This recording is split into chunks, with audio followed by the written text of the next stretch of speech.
Bonsoir et bienvenue sur votre radio ici au Roussillon. Ce soir, c'est 100% USAP, la dernière de la saison jusqu'à 19h et au lendemain de cet Access Match qui a fait sauter de joie les Catalans. On a de quoi débriefer la fin d'une saison galère. Quel soulagement avec Cyril Manière. Bonjour, bonsoir. Bonsoir Loïc, bonsoir à tous. Oui, ça y est, on peut enfin le dire, l'USAP est maintenu. Ça a été le fil rouge quand même de cette saison.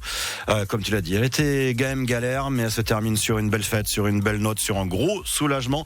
On va en parler avec Marc Tamon, notre collègue, confrère et ami de France 3. Et avec pas mal d'invités, on va avoir une recrue de l'USAP qui sera en direct avec nous en début d'émission. Et on aura Bruno Roland, le directeur général, dans la deuxième partie d'émission pour dire ce qui va se passer dans la semaine du côté de l'USAP. Et puis on va aussi bien sûr parler beaucoup des supporters qui ont été exceptionnels hier. Eh ben voilà, 04 68 35 5000 pour nous appeler. Et puis 100% USAP, c'est aussi en vidéo à voir et revoir sur notre chaîne YouTube 100% Rugby Catalan ici Roussillon. Vous y trouverez toutes nos émissions, nos vidéos autour de l'USAP bien entendu et des Dragons catalans. Vous pouvez vous abonner, c'est aussi 100% gratuit. Ici Roussillon, 100% USAP jusqu'à 19h. 100% USAP et vos appels aussi, donc au 04 68 35 5000, vous allez nous dire votre joie de voir l'USAP maintenu. Bonsoir Marc Tamon. Bonsoir. Je sais pas si c'est de la joie, mais en tout cas c'est du soulagement. Ça y est, l'USAP est maintenu. L'Access Match, on maîtrise, mais on s'y fera jamais. Mais en tout cas, l'USAP est maintenu. C'est clair. Et puis, j'adore le Cantal, mais Aurillac le jeudi soir en janvier, comment dire, je préfère quand même qu'on aille à Bayonne les week-ends. Donc c'est un gros soulagement. Et puis, tu descends, tu sais pas si tu vas remonter. Donc on connaît le destin de certains clubs. Donc il fallait rester une année de plus en top 14, c'est fait et c'est un grand soulagement. Voilà, et puis cette belle fête, je veux dire, on va en parler de ses supporters, parce que déjà en deux mots, Marc, j'y étais, on était nombreux d'ailleurs à y être, mais ici aussi vous avez tous vibré du côté de Perpignan, à Aimé Giral, dans les bars, vous avez pu le vivre avec nous sur l'antenne d'ici Roussillon, mais waouh, quelle belle fête hier, cette arrivée de bus géniale, cette ambiance au stade géniale, cette communion entre tous les Catalans là avant le match, c'est du plaisir. Je ne sais pas en parler sans avoir les poils cerises, c'est incroyable. Non, il y avait tout, il y avait le temps qui était à partie, cette lumière magnifique, ce bleu azur, c'était les couleurs de l'USAP quoi. Voilà, du sang, de l'or, ce soir pour effectivement, et puis il y avait une ambiance incroyable avec beaucoup de respect ici également, ça c'était formidable, je crois qu'on en reparlera. Mais à un moment donné, dans l'année principale où sont passés les joueurs, où ils étaient encadrés par les supporters, mais il y avait un bruit dingue. Ouais, tu me l'as raconté, oui, tu étais forcément en train de filmer pour le reportage. C'est tout saturé, parce qu'il y avait un bruit incroyable, donc il y avait l'ambiance, c'était exceptionnel, c'était je sais pas là, on disait c'est les joueurs ils sont pas motivés, là ils seront jamais motivés, et c'était incroyable. Je vois l'image encore de Tommy Allan qui prend un drapeau dans la figure, et en fait il enlève le drapeau, il fait signe aux supporters d'en envoyer encore plus. Voilà, ça c'est s'y habituera jamais. Il y avait les confettis, moi je préfère les confettis que les fumigènes, parce que les fumigènes, le monde ne voit plus rien. Donc ces confettis c'était formidable, voilà, on aurait dit une kermesse, un carnaval, et c'était un grand moment. On en parlera aussi de ces supporters en deuxième partie avec Vincent Panabière. Le match en soi, parce qu'on va pas tout le redébriefer, mais est-ce que tu as tremblé quand l'USAP se retrouve mené 10-0 à la demi-heure de jeu? On se pose forcément des questions, mais est-ce que tu as vraiment tremblé? Geronimo de la Fuente dit non, on n'a pas douté nous. Moi, avant le match, c'était quand même plutôt confiant, mais si je n'osais pas dire qu'on allait s'imposer, mais quand même à 10-0 avec. Alors, j'ai pas su parce que j'étais avec les supporters, j'ai pas bien vu. Je croyais que c'était un carton rouge pour Malolo, donc voilà. On savait pas comment ça allait tourner. À un moment donné, on s'est dit ça va tourner vinaigre cette histoire. Et puis ils étaient bien en place. Peut-être qu'on joue un peu trop en début de match et qu'on s'est un petit peu exposé. On leur donnait confiance. Et après, ça y est, on a retourné la situation sur deux coups finalement de malice quelque part. T'as joué comme un gros, en fait, hier, je n'étais pas du tout d'accord, c'est pas la première fois, mais avec Philippe Saint-André, hier, je crois qu'il disait que l'USAP avait remonté pendant 50 minutes, que le score était sévère. Bon, il est réel, les matchs, on les a vécus, comme ça les dernières saisons, quand tu vas à Toulouse, Bordeaux, je sais pas où, t'as l'impression de faire un beau match, et à la fin, mince, il y a 48-25. Là, il y a eu 47-24. Voilà, l'USAP, ça n'a pas été brillant, on le sait, à l'image de la saison. Mais au final, tu as quand même maîtrisé ton sujet. Ouais, parce qu'on a des matchs winners aussi. La rentrée de PC Iato, c'est vrai qu'effectivement, elle est déterminante. On a un Joaquim Oviedo qui tient la baraque tout le match. On a les ailiers qui sont supersoniques. Donc, ça fait une grosse différence avec Provence. Dans un instant, voilà, vos appels. Au 04 68 35 5000. ici Roussillon, 100% USAP jusqu'à 19h. Et puis on part pas très loin du côté de Perpignan avec Jean-Pierre qui vient de nous appeler. Bonsoir Jean-Pierre. Ah, bonsoir à tous, oui. Bonsoir. Mais voilà, on est toujours sur la route, là, on est en train de rentrer. On a passé un excellent week-end. Ah, mais c'est Jean-Pierre Pépère. On revient avec la victoire, oui, c'est Pépère. Ouais. On revient avec la victoire. Et bon, mais il est vrai que on va dire le premier quart d'heure, on a un peu serré les fesses. Mais après, bon, comme j'ai dit à une personne devant moi, si on marque avant la mi-temps, il y a des chances qu'on développe notre jeu en deuxième. Et puis ça a été le cas qu'on a marqué et tout s'est bien passé. Dans une ambiance extraordinaire. Bravo aux supporters aussi. Hein. Et franchement, c'était super. Pépère, oui, je le tutoie, hein, on se connaît bien. Comment tu l'as vécu cette journée justement avec les supporters? Avec les supporters, mais extraordinaire. Je veux dire, en avoir les larmes aux yeux, quoi. On se serait cru à une finale. C'est bizarre, mais on était tous réunis, là. Ouais, j'avais l'impression de participer à une finale, presque, ouais. Mais c'était trop beau, quoi. Je veux dire, l'ambiance était super, le temps était super. Les joueurs ont été extraordinaires. De temps en temps, ils venaient nous voir devant la tribune pour qu'on supporte encore plus. Et il y avait une bonne coordination entre nous et les joueurs. C'était super. Finalement, c'est ce match, quand ça finit bien, on se régale. Si on nous disait la fin avant, ça serait pas mal. On a 4 étoiles sur le maillot, champion de l'Access Match, mon frère. Ça, c'est vrai, ouais. Mais enfin, bon, il faut espérer qu'une chose, c'est qu'on arrête de faire des Access Match, quoi. Parce que je crois que tout le monde en avait un peu marre. Tout le monde était épuisé à la fin. Quand on était sur la pelouse, je regardais les visages. On dirait, tout le monde était vidé, quoi. Je veux dire, c'était extraordinaire, ça. Eh bien super, mais plus jamais ça en tout cas, mais la fête qu'on la fasse ailleurs. Pour une place en finale, on prend. Ouais. Merci, bonne continuation. Merci beaucoup. Voilà, oui, c'est bien. Ça finisse comme ça, mais c'est vrai que cette expérience de l'Access, ça doit bien servir aussi au bon moment quand même, Marc. Ouais, elle sert effectivement, mais si on continue quand même à le jouer, un jour on va se casser la gueule, hein. C'est clair. Donc, ouais, c'est ça qui a fait plus peur hier à la demi-heure, c'est que tu te dis, on en parle, hein, c'est au micro, hors micro, où tout le monde en parle entre soi. T'as plein de scénarios sur l'Access Match. Moi, franchement, hier, j'étais assez confiant pour l'équipe, mais à un moment, je dis, et si enfin on y était malheureusement dans ce scénario catastrophe, on dit toujours, faut pas de carton, faut pas ci, faut pas là. Et là, ils étaient les cartons. Pendant 10 minutes, il dit, on est peut-être dans ce scénario catastrophe, et en fait, non, derrière, ça a été. Ouais, effectivement. Mais il a fallu, c'est intéressant aussi. On voit que quand même les joueurs sont pas sur les schémas et qui sont libérés, parce que quand Tommy Allan joue vite la pénalité à la main avec la complicité de La Fuente, c'est que quand même ils ont de la confiance. Et ça a été un moment déterminant avec l'essai de Théo Fournier. On repasse devant et effectivement, là, à ce moment-là, on s'envole un peu plus. Je me suis posé une question aujourd'hui et on va voir la réponse dans un instant. Je te dis, hier, il est 18h, t'es une recrue de l'USAP pour la saison prochaine. Quelle pression tu as sur les épaules? Et bien, on va voir ça dans une minute avec Maëlan Rabu, futur centre de l'USAP. Ici, Roussillon, Cyril Manière, Loïc Escorihuela, 100% USAP jusqu'à 19h. On est en direct sur la première radio DPO pour ce tout dernier 100% USAP de la saison. Le débrief, cet Access Match qui nous a fait frissonner, mais dont l'issue a été absolument fantastique pour tous les supporters et pour l'équipe, bien entendu, Cyril Manière. L'USAP nous fait frissonner tout le temps. Je le redis, quand je suis arrivé ici, il y a un monsieur qui s'appelle Marc Tamon, il m'a dit, l'USAP, peu importe comment t'en parles, mais faut en parler et ça vivra toujours. Et en tout cas, c'est ce qui s'est passé. En bien ou en mal, il faut qu'on en parle. Voilà, bien ou en mal. Aujourd'hui, c'est en bien. Il y a eu beaucoup de mal cette saison. Il y a le soulagement qui prend le dessus. Et donc, je le disais, on est ravis de le recevoir ce soir. Il sera à un moment ou à un autre dans ce studio la saison prochaine. C'est Maëlan Rabu. Bonsoir, Maëlan.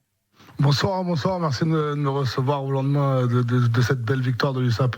Avec grand plaisir, centre d'Oyonnax pour encore quelques jours, mais la saison prochaine, centre de l'USAP. Alors je posais la question, mais justement hier à 18h, quand commence l'Access Match, tu dis je suis à 80 minutes de savoir si je vais jouer en Pro D2, là où tu es pour l'instant, ou en Top 14. T'étais dans quel état pour suivre cet Access Match hier? Effectivement, ouais, au début du match, quand même, on sait que notre destin va se jouer sur les 80 prochaines minutes. Pour être tout à fait honnête, j'étais plutôt serein sur l'issue du match. Mais voilà, après les premières 30 minutes, avec le scénario qui tournait un peu au vinaigre, si je puis dire, je commençais à vraiment me poser la question et à me dire, bon, il va falloir que ça tourne. Mais voilà, finalement, l'équipe a fait preuve de beaucoup de calme et de sérénité pour finir ce match comme ils savent le faire et avec le résultat qui va bien. Donc j'étais très très heureux à la fin du match, évidemment. Voilà, quand tu viens pour jouer à l'USAP, t'espères quand même jouer en Top 14. Ouais, quand tu vois tourner le match, du coup tu connais bien la Pro D2 pour y avoir participé cette saison, tu connais bien Provence Rugby. À quel moment tu t'es dit ça va le faire?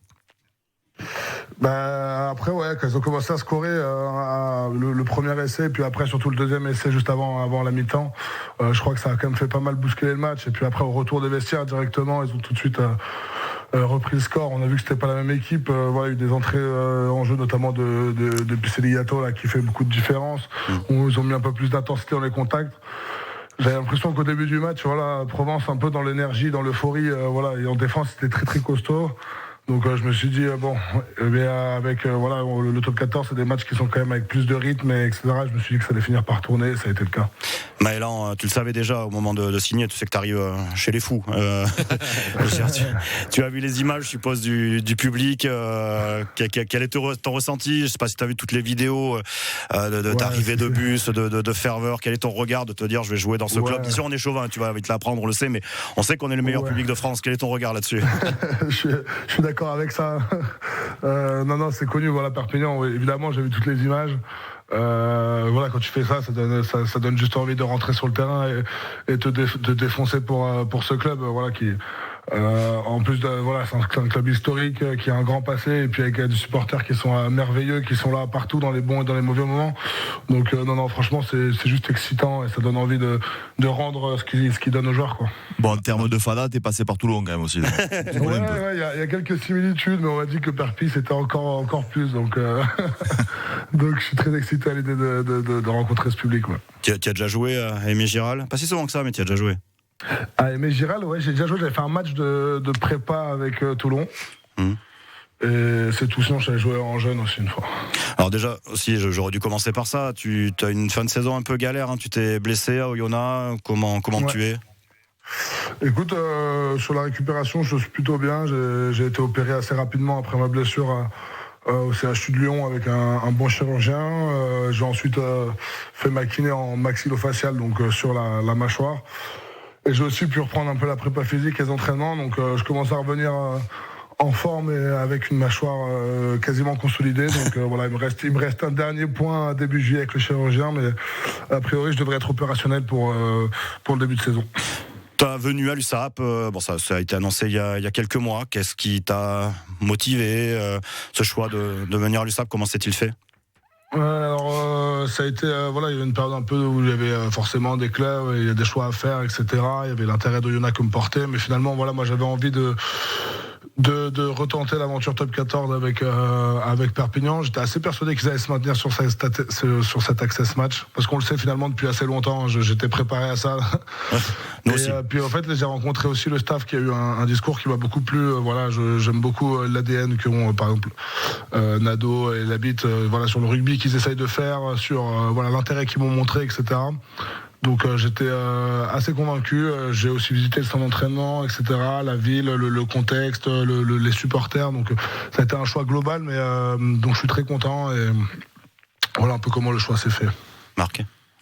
Ouais, simplement, tu es plutôt un premier centre, toi? Tu es plutôt un joueur de distributeur? Tu es quel profil pour ceux qui te connaissent pas? Ouais. Alors je pense que j'ai autant de matchs en 12 en 13, donc je suis capable de faire les deux. Mais je pense que je préfère quand même jouer en 12 pour être ce second 10, un peu essayer d'apporter aussi de la technique et aussi attaquer les intervalles. J'ai un peu un profil hybride qui me permet de passer de soit garder le ballon, soit de faire jouer autour de moi, que ce soit avant ou après contact. Et j'ai quelques qualités sur le jeu au pied qui peuvent soulager aussi mon 10. Donc voilà, c'est à peu près ça mon profil et j'aime bien défendre aussi. On se doute, c'est un challenge, une excitation de retrouver le top 14 pour toi? Ouais, carrément. Je crois que tout joueur de rugby rêve de jouer en top 14. Voilà, c'est un championnat exceptionnel avec des joueurs fantastiques, des matchs compliqués tous les week-ends, dans des stades magnifiques. Donc je crois que tout le monde veut jouer en top 14. J'ai envie de m'éclater dans ce championnat-là et d'en profiter un maximum. Parfait, t'es dans les cartons? Exactement, ouais, absolument. Là aujourd'hui, j'arrête pas. C'est un peu la course en ce moment, mais bon, c'est les joies du rugby, c'est les changements, c'est comme ça, mais on s'y fait et puis on n'est pas malheureux. Voilà, et donc mâchoire neuve à la rentrée, c'est ça? Mâchoire neuve. Et avec une mâchoire neuve, j'espère sur juillet, ouais. Bon, mais parfait. Donc arrivé, reprise de la saison, nickel pour toi, la préparation en juillet, ouais. Et puis voilà, notre consultant qui est aussi, pardon. C'est pas de mauvaise surprise, mais normalement, oui, c'est ok.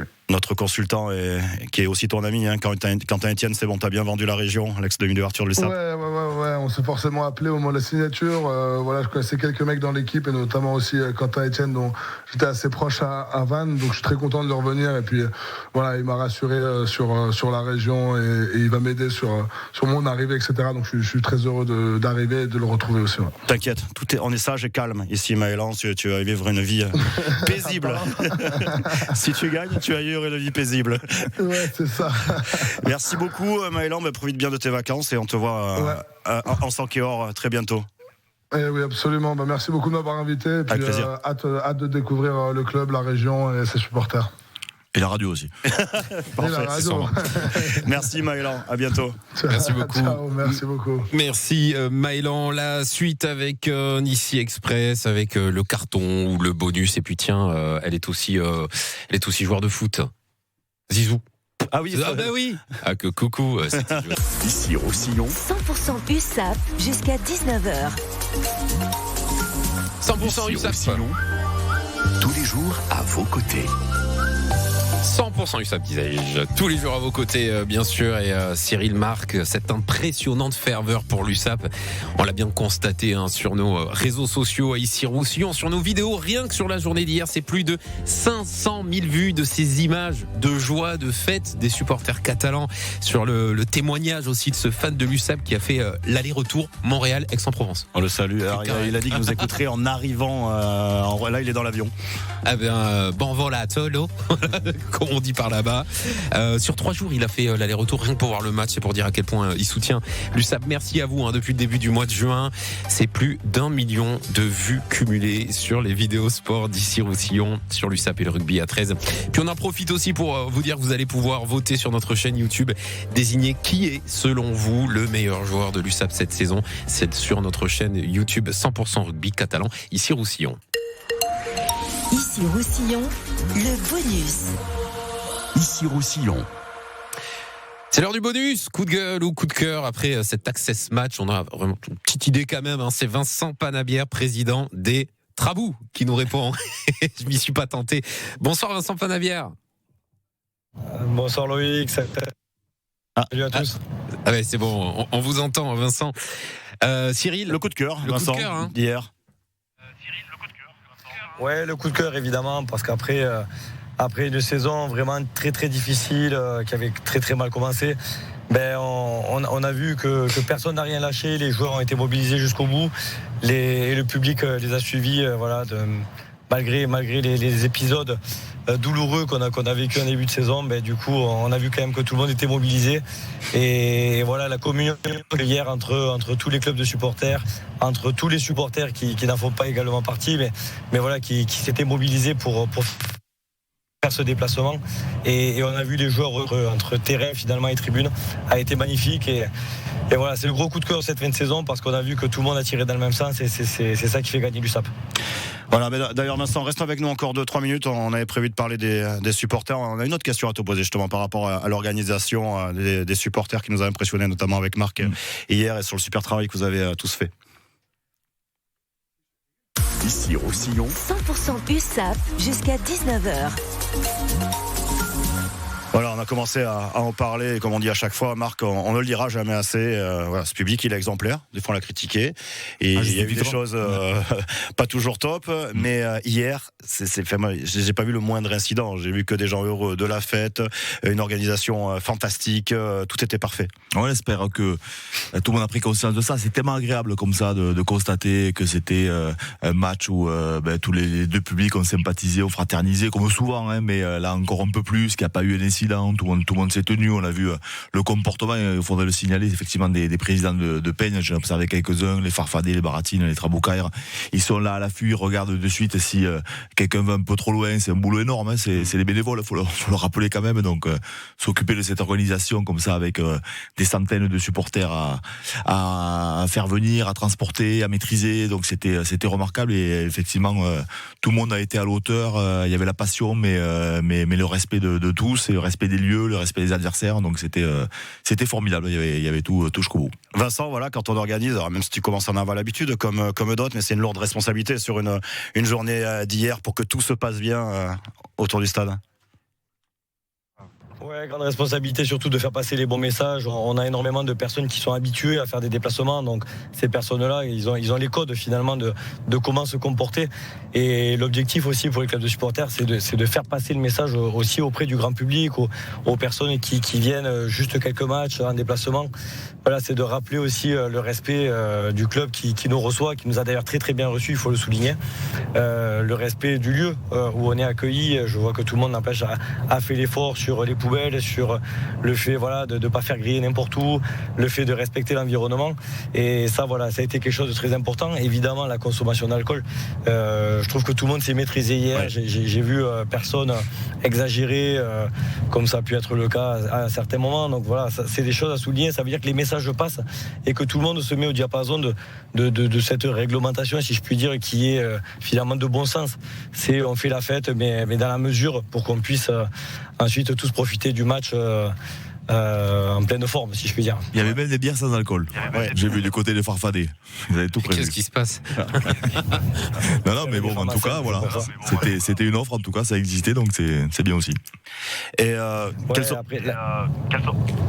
Pardon. Vas-y. Non, j'allais dire quelles sont les meilleures images que tu as vues. Moi, cette arrivée de bus, alors à chaque fois elle est géniale, mais là elle était vraiment fantastique cette arrivée de bus hier. Ouais, c'est vrai qu'il y avait. En fait, c'est un peu ce que je disais tout à l'heure, la communion qu'on a retrouvée entre joueurs et public. On l'a vraiment retrouvé de manière exceptionnelle à l'arrivée du bus. En plus, les joueurs qui finissent à pied devant tout le public, c'est exceptionnel. Ça, le fait d'avoir le bus qui arrive, finalement les joueurs qui descendent, il y a comme une haie d'honneur qui les accueillait. Et voilà, tout le monde pareil, tout le monde dans le respect, même si je crois qu'on s'est tous éclaté les mains sur le bus pour leur donner toute notre force. Mais voilà, une fois passé entre les barrières, les confettis, quelques fumis qui ont été présents, même si il y avait un arrêté qui l'interdisait. Voilà, ça a été aussi dans le respect, on n'a pas exagéré. Il ne faut pas qu'il y en ait trop. Voilà, à l'arrivée du bus et à l'arrivée des arbitres aussi. Ah oui, le Sebasco Baquet a eu une belle haie d'honneur. Ouais, ça a été assez incroyable. Les arbitres ils sont arrivés donc juste avant le bus, donc ils ont été acclamés par le public de l'USAP avec la Poste avec nous, bien sûr, ça a été repris en cœur. Parce que vous savez que les arbitres sont sponsorisés par la Poste, donc c'était assez drôle. Un dernier mot, Vincent, en tant que supporter, soulagé à la fois que cette saison se termine et bien. Ouais, elle se termine bien et franchement, je pense qu'il faut absolument travailler sur cette très bonne base qu'on a.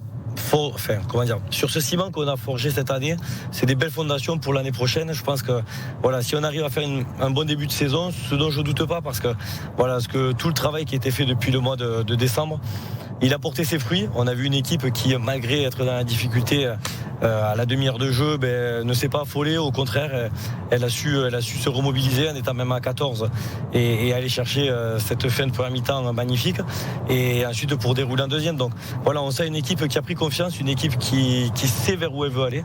Et il faut absolument que cette bonne base de cette fin d'année nous serve pour la saison prochaine. Donc évidemment très heureux. Merci à tout le public, merci à tous les peignes et au club aussi de nous avoir aidés dans cette coordination pour que ce déplacement, cet accès se passe le mieux possible. Vincent, quand tout se passe bien comme ça, qu'il n'y a pas de débordement, alors qu'on sait qu'il y a des gens qui nous attendent au bout du chemin quand même, en disant il y a des gens qui aiment bien quand même taper sur les supporters catalans, et des fois on le mérite aussi, au passage, les supporters catalans.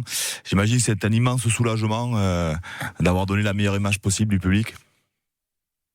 Oui, soulagement, et à la fois aussi ça montre que les propositions qu'on porte aussi avec le collectif des supporters de rugby sont des propositions qui sont cohérentes. Le fait de rassembler les supporters dans les tribunes pour qu'il y ait à la fois l'équivalent d'un COP, si je puis dire, mais en termes de sécurité, c'est hyper simple à gérer pour l'équipe qui nous reçoit. C'est aussi le fait d'accueillir, comme ils l'ont fait, un public pour que les gens puissent avoir un lieu justement où se retrouver, pour ne pas faire n'importe quoi dans la ville. Voilà, c'est toute une série de mesures de bon sens que nous aussi on promeut à travers nos peignes.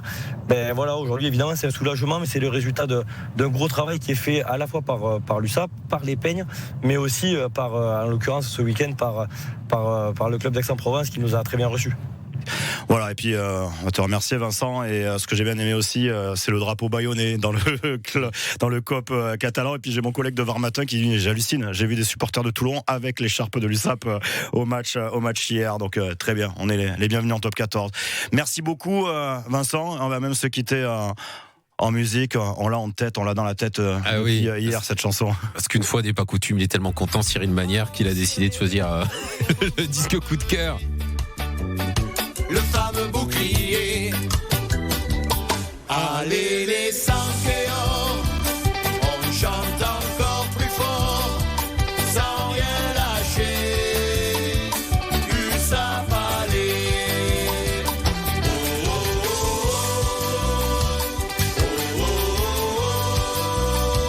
oh, oh, oh.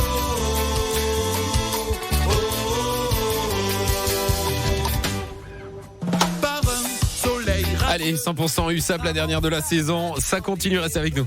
Ici Roussillon, 100% USAP jusqu'à 19h. Voilà, les supporters, on devrait en parler aussi dans un instant avec Bruno Roland. Marc Tamon est toujours avec nous parce que maintenant il y a une suite. On attend les réponses de l'USAP. Il y a cette saison désormais vers laquelle il faut se tourner, Marc Tamon.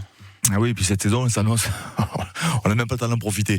Elle s'annonce terriblement difficile, effectivement, parce que Vannes est monté, Vannes s'est structuré. Ils avaient dit comme ça qu'ils avaient un cycle de 3 ans où ils étaient capables de descendre, mais de garder la même équipe, au contraire, la rendre même plus forte, et puis de remonter costaud. Donc voilà, ils veulent faire une nouvelle tribune. Voilà, tout le monde s'arme, tout le monde se structure. Donc voilà, au niveau des infrastructures, comme au niveau des effectifs, c'est de plus en plus costaud. Enfin, c'est vrai que le top 14, c'est la NBA du rugby, hein, c'est la NBA du rugby, c'est clair, hein, c'est vraiment le meilleur championnat du monde, donc pour exister, c'est très difficile. Et voilà, ça va batailler dur. Il y a pas de Montauban cette année, donc l'année qui arrive, donc ça va être encore plus dur. Avec nous, le directeur général de l'USAP, Bruno Roland. Bonsoir Bruno. Bonsoir Cyril, bonsoir à tous. Merci à vous d'être avec nous. Bruno Roland, non, Marc Tamon est avec nous. On parlait avec Vincent Panabière il y a un instant. Alors, on est toujours émerveillé de l'ambiance mise par les supporters catalans, mais hier, cette journée a été sans faute, déjà de la part du public, du comportement des supporters. Ça a été une vraie et belle fête. Je suppose que c'est votre regard sur ce qui s'est passé hier, Bruno. Oui, ça, on savait que leur soutien et leur ferveur seraient toujours présentes. Mais ce qu'il faut souligner hier, c'est que ça s'est passé vraiment dans des conditions, je pense, idéal à tout niveau. Faut remercier aussi le club de Aix, je pense qu'il nous a vraiment bien accueillis et qui a bien accompagné les supporters, qui a essayé de faire en sorte de tout mettre à disposition pour que ce soit une belle fête, et remercier le public qui a été aussi très respectueux et qui a eu évidemment la passion qu'on lui connaît, mais voilà, sans débordement cette année, et ça c'est à souligner, c'est une vraie satisfaction aussi pour nous. L'Access Match encore gagné, on suppose au club que c'est un gros soulagement. Laurent Labitte va la chercher, parler du plan A ou du plan B qui était prêt selon le maintien et la descente, ou la descente. Là c'est le plan A, il y a un gros soulagement du côté du club déjà. Ouais, je pense que c'est le mot qui est sur toutes les lèvres, c'est du soulagement, parce que c'est le terme d'une saison qui a été très très difficile. Ça fait quelques années que je suis au club, et je pense qu'on est plusieurs à partager ça. Ça a été vraiment une saison avec beaucoup de difficultés. Donc voilà, ce maintien, c'est un soulagement, et c'est l'ouverture dès aujourd'hui sur l'avenir, continuer à avancer, à construire pour exister dans ce top 14 qui, comme le disait Marc juste avant, est de plus en plus difficile. On part sur un nouveau cycle, Bruno, avec Laurent Labi qui s'installe sur 4 ans, en tout cas il a un contrat de 4 ans, donc c'est vraiment un nouveau cycle qui démarre. Là, il était là pour gérer l'urgence, mission accomplie, mais là on repart sur un nouveau cycle. Bien sûr, il est venu relever un challenge qui était pas facile, hein. Souvenez-vous dans quelle situation on était au mois de novembre. C'était un challenge de ramener le club, de maintenir le club en top 14. Et on a commencé évidemment au fur et à mesure de la saison à construire l'avenir, à avoir des discussions sur une volonté d'avancer, de stabiliser un staff pour on sait qu'on a besoin, un club a besoin de stabilité dans le moyen terme, avec une organisation, et on a construit ça, on est en train de construire ça avec Laurent pour avoir. Qu'est-ce qu'il faut? Des structures, un centre de formation. Il va falloir avancer sur le stade, peut-être encore améliorer. Il y a quand même, on n'est pas en avance sur le top 14. Et le top 14, comme tu le disais, tous les clubs continuent sans cesse à se structurer, à faire évoluer leur modèle, leur projet, autour bien sûr de la performance de l'équipe pro, mais également autour de la formation. Donc on a des projets de développement à la peine des jeux pour installer le centre de formation aux côtés des pros, pouvoir donner de bonnes conditions de travail à nos meilleurs jeunes. Donc ça, c'est un des chantiers qui va prendre forcément quelques mois, mais sur lequel on travaillait déjà depuis un certain temps et qu'on va pouvoir faire accélérer, je l'espère, dans les mois qui arrivent. Et Mégéral, évidemment, on sait que les stades, c'est un enjeu important pour les clubs de top 14 parce que c'est ce qui permet de générer bien sûr du soutien, de la ferveur, mais aussi une économie autour des clubs et qui permet de développer évidemment le sportif à travers cette économie qui est générée. Donc tous ces sujets-là sont sur la table et ça va nous permettre de les faire avancer dans les mois qui arrivent. Avant de parler de ce qui peut se passer dans les prochains jours à l'USAP, une question sur Benjamin Ordapilieta. Bruno Roland, ça a été quand même l'énorme coup dur pour lui, pour tout le monde, sa blessure vendredi soir et donc samedi soir, avant le match et ce forfait, le record qu'il ne pourra pas battre. Est-ce qu'il est tentant de lui proposer un contrat d'un ou deux matchs pour la saison jouable, la saison prochaine, ou c'est pas du tout jouable? Un contrat de 3 points. Un contrat de 3 points. Un contrat de 3 points. Oui, c'est sûr que ça a été un peu une blessure, on va dire, pour tout le monde. Pour lui, bien sûr, un premier qui a relevé aussi lui ce challenge. Il était tranquille chez lui en Argentine avec sa famille. Il avait pris sa retraite. Il a fait le choix de nous rejoindre dans un moment où on était vraiment en difficulté. Avec, comme il l'a dit, cette volonté et toute l'énergie qu'il a mis pour nous aider à nous maintenir, en laissant sa famille en Argentine. Sa femme et ses enfants vivaient encore là-bas. Bon, malheureusement, il n'aura pas pu aller au bout de cette belle histoire qui aurait été de nous maintenir en top 14 et lui de battre ce record de points. Alors, sous le coup de l'émotion, forcément, on est tous un peu dans cette idée-là, mais je pense que la raison le pousse plutôt à arrêter. Mais comme il l'a dit hier, je crois que il faut jamais insulter l'avenir, comme on dit, on sait jamais. Mais pour l'instant, il est plutôt à rentrer auprès de sa famille et profiter de sa retraite. Voilà, Bruno Roland, restez avec nous. On a d'autres questions, bien sûr, vous en doutez, à vous poser. On se fait une toute petite mi-temps sur 100% USAP. Vous restez avec nous ici, Roussillon.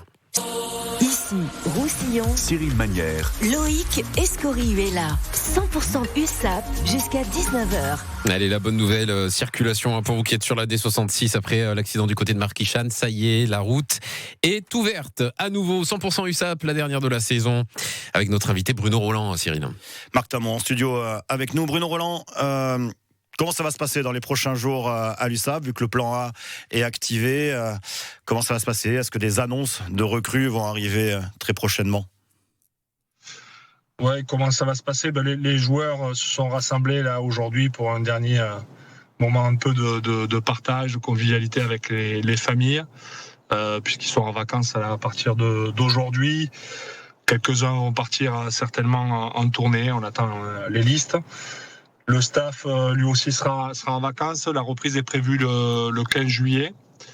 Évidemment, on est déjà au travail pour finaliser notre organisation pour la prochaine saison, que ce soit au niveau du staff ou au niveau des joueurs. On va officialiser certainement dans les jours qui arrivent quelques noms qui ont déjà circulé et complété sur un ou deux postes notre effectif. On y travaille, on a une réunion encore demain matin avec le président et Laurent.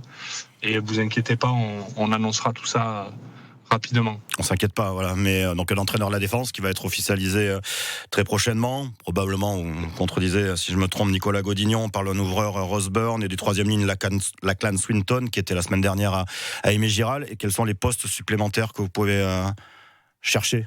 Là, on est en troisième ligne d'ouverture. Comme ça a été annoncé, Joe Worsley va rentrer en Angleterre auprès de sa famille, puisque lui aussi il vivait ici à Perpignan, mais sa famille était restée en Angleterre. Donc un entraîneur de la défense va venir compléter le staff aussi, avec une organisation un petit peu modifiée, mais ça on vous donnera les détails dans les prochains jours. Et sur l'effectif, effectivement, il y a quelques noms qui ont déjà circulé, que tu viens de citer, le poste d'ouvreur qu'on doit finaliser, j'espère, dans les prochains jours. Et après, on doit faire un petit peu un état des lieux, mais on avait déjà quand même bien avancé sur notre effectif, avec un rééquilibrage sur la première ligne notamment, sur un renouvellement un petit peu de nos lignes de trois quarts avec 3 joueurs qui ont déjà été annoncés, plus un ouvreur qu'on voudrait finaliser. Voilà, et après on va regarder, il y a toujours des ajustements et des postes à compléter, mais pour l'instant nos priorités sont celles-là. La reprise le 15 juillet. Les matchs amicaux sont déjà en place. À Biarritz, ils ont annoncé qu'ils vous recevaient au mois d'août en match amical. Qu'est-ce qui est prévu comme match de préparation ? Ouais, tout à fait. On a un accord sur un match amical qui se fera le 14 août à Biarritz. Et ensuite, on est en train de finaliser. C'est pas encore tout à fait finalisé parce que c'était en attente aussi par rapport à notre maintien qui sera certainement la dernière semaine d'août à Aimé-Géral. Là aussi, il faut nous laisser un petit peu de temps qu'on finalise tout ça et on pourra vous annoncer une belle affiche, j'espère, à Aimé-Géral. Voilà, le but, c'est qu'il y ait un match à Aimé-Géral. Là, la pelouse est en train d'être refaite, c'est ça ? Oui, ils ont commencé dès aujourd'hui, après la belle journée qu'ont vécu visiblement les gens qui ont regardé l'Access Match sur la pelouse d'Aimé-Géral. Il y a eu une belle ambiance aussi là-dessus. Ça s'est très bien passé aussi. C'était une première pour nous. Et je pense que les gens ont apprécié. Et voilà, donc du coup, la réfection de la pelouse a démarré aujourd'hui, mais elle sera prête au mois d'août pour la reprise. Il y a la campagne d'abonnement aussi, je suppose, qui va bientôt être lancée.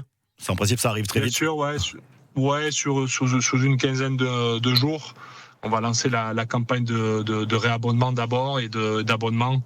On va être encore obligé de limiter un petit peu les places disponibles, mais là aussi, on va communiquer dans les prochains jours à nos abonnés et lancer une belle campagne aussi. J'ai aucun doute sur le fait que le public sera encore au rendez-vous pour soutenir l'équipe à travers cette campagne d'abonnement. Bruno, il y a quand même un recrutement intéressant, ambitieux. C'est indispensable de toute façon si on veut exister la saison prochaine. Oui, la volonté, elle est toujours de progresser, de renforcer l'équipe. Alors, évidemment, certains regretteront le départ d'un ou deux joueurs pour des raisons diverses et variées, mais je pense qu'on a quand même des joueurs de haut niveau qui vont nous rejoindre. Je vais pas tous les citer, mais Enzo Forletta qui fait une très belle saison avec Montpellier, qui a à cœur de revenir à Perpignan pour montrer que il peut aider le club à grandir. Marco Riccioni aussi, qui est un joueur très solide. Voilà, les deux Néo-Z qui seront évidemment très attendus aussi par rapport à leur expérience et leur qualité. Voilà, donc on essaye chaque année de construire notre effectif avec Laurent, avec le staff, avec le président. Ça demande forcément des moyens supplémentaires parce que c'est le top 14, c'est une concurrence sportive, mais c'est aussi une concurrence économique. Il faut toujours plus de moyens pour renforcer l'équipe et c'est ce qu'on essaye de développer, de construire pour l'année prochaine. Merci beaucoup Bruno Roland. Bonnes vacances aux joueurs, bon travail à vous. Ouais, nous on a encore un petit peu de boulot jusqu'au 15, jusqu'à la reprise, mais ça sera plus agréable et plus motivant que si on avait eu une mauvaise nouvelle. Donc voilà. On va continuer à travailler pour faire avancer l'USAP. Voilà, et Access Match, plus jamais ça, et la relégation non plus d'ailleurs. Merci beaucoup Bruno Roland. Merci à vous. À très vite. À très vite. Allez, dernière ligne droite de ce 100% USAP, restez avec nous. Ici Roussillon. 100% USAP jusqu'à 19h. Sur la première radio DPO, bien sûr. Cyril Manière, on va s'attarder maintenant sur le bilan, les perspectives de la saison. On va pas trop tarder, sinon tu vas être embêté. Il reste ouais, mais rapidement quand même. Et la fin, la conclusion, je le redis comme au début. Il nous tardait de conclure comme ça cette saison parce qu'elle aurait été dure. Je vais pas te le faire redire, Marc Mena. Voilà, faut basculer maintenant vers du mieux, on l'espère. On le dit, tu le disais tout à l'heure, il y a un recrutement ambitieux de l'USAP. On ne s'y trompe pas. L'année prochaine, c'est peut-être le top 14 le plus compliqué de l'histoire qui se profile parce qu'il n'y a pas de Montauban. Vannes va être ambitieux. On commence à se rapprocher dans cette catégorie où il va y avoir 14 équipes qui vont toutes les 14 viser la qualification. Donc l'USAP est juste armé pour déjà combattre. Ouais, et puis viser, j'allais dire aussi la masse salariale la plus importante. Il faut que c'est bien quand même qu'il y ait une limitation de masse salariale. Je sais qu'on a augmenté la masse salariale, on est à 9,5 autour de ça. Il faut encore essayer de progresser à ce niveau-là parce que sinon c'est pas possible d'exister. Il y a quasiment 10 clubs qui sont au maximum de masse salariale et puis après on se bat un peu plus bas. Donc, mais bon, on a les moyens d'exister. Ça devient de plus en plus intéressant. On a quand même deux All Blacks qui signent, de très bons joueurs également. Donc, Bruno Roland disait qu'il fallait compléter. Effectivement, on peut imaginer pourquoi pas un centre de plus, un 10 de haut niveau, parce qu'on a quand même perdu 2 buteurs. Hein. On a quand même Urda Pileta et Tommy Allan, c'est 2 buteurs réguliers, donc là aussi il faudra y penser. Mais au total, ça peut faire un effectif intéressant, mais il faut au moins ça pour affronter ce top 14. Voilà, s'il y a la concurrence intéressante, mais c'est sûr, comme tu dis, les Braidan Nord au centre, c'est Voriz à l'aile, ça va être là, qu'on ne s'y trompe pas. Je veux dire, c'est Voriz, on l'attend, mais ça va être une des stars du top 14 la saison prochaine. Mais c'est le meilleur marqueur du Super 12, là, la compétition de l'hémisphère sud, et c'est un All Black, une quarantaine de sélections, un phénomène. Il a que 29 ans, donc je pense qu'il aurait faire du bien. Pour terminer aussi sur cette saison, on le disait, vous pouvez aller voter sur notre chaîne YouTube pour désigner le meilleur joueur de la saison. On a isolé 4 noms. Alors après, vous pouvez en rajouter si vous voulez. Mais bon, Théo Fornet, Peseli Yato, Joaquin Oviedo, Max X. Dans les 4, on t'a plutôt juste marqué. Tu dirais qui, toi, des 4? Non, ils sont là-dedans. Ouais. J'aime bien un petit bonus aussi pour Joseph. Je trouve à l'aile Jefferson et Joseph qui a fait une deuxième partie de saison remarquable. Et dans les 4, tu choisirais qui? Oviedo, c'est quand même le plus complet sur toute la saison. Si on a vraiment raisonné sur l'ensemble de la saison, c'est le joueur qui déçoit jamais. Il serait titulaire à peu près partout au top 14, même partout. Et après, c'est vrai que les autres, notamment Peseli Yato, Fornet, X, ça a fait une deuxième partie de saison exceptionnelle. Donc voilà. Mais sur l'ensemble de la saison, Oviedo, pur, oui. Effectivement, incroyable. X aussi quand même nous a étonné. Cette image, je l'ai vue hier de Max X en train de vomir sur la pelouse, tellement tu te donnes. Ça va être sympa de finir d'ailleurs l'émission sur cette note.